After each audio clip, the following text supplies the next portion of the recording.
Historiquement vôtre, c'est bientôt terminé, mais d'abord, il y a le mot de la fin de Stéphane Bern. Chaque jour, l'histoire d'une expression. Stéphane, aujourd'hui, une expression très rieuse. Oui, bon, c'est pas la plus festive des expressions. Non. Passer l'arme à gauche, mais voilà, vous l'utilisez tous, on sait ce que ça veut dire. Ça veut dire mourir.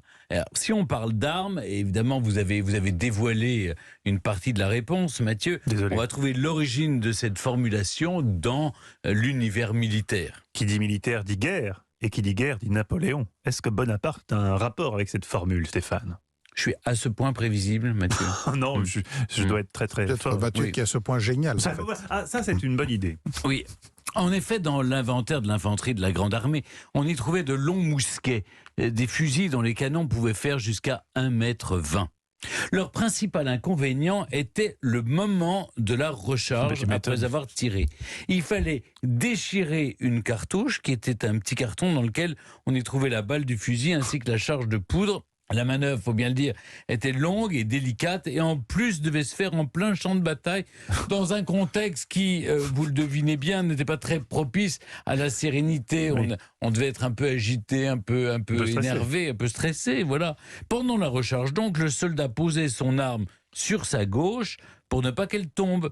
Il passait l'arme à gauche à un moment où il était particulièrement vulnérable et en effet, c'est souvent à ce moment précis qu'il était tué. Parce que le gars en face avait rechargé plus vite. Oui. En dehors de cette anecdote, il faut avouer que le côté gauche est toujours mal vu. Il porte la poisse. Être gauche, c'est être maladroit. Et à contrario, avoir de la droiture, c'est plutôt une bonne chose. Une autre explication est possible, et elle nous vient du Moyen-Âge.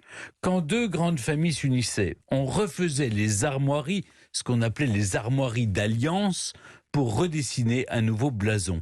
Celle de l'époux était à droite, celle de l'épouse était à gauche. Et quand le mari mourait, il était de tradition de redessiner les armoiries à gauche. Passer les armes à gauche, Oh, bah oui. ça me paraît une piste plus que plausible, alors peut-être complémentaire. Voilà.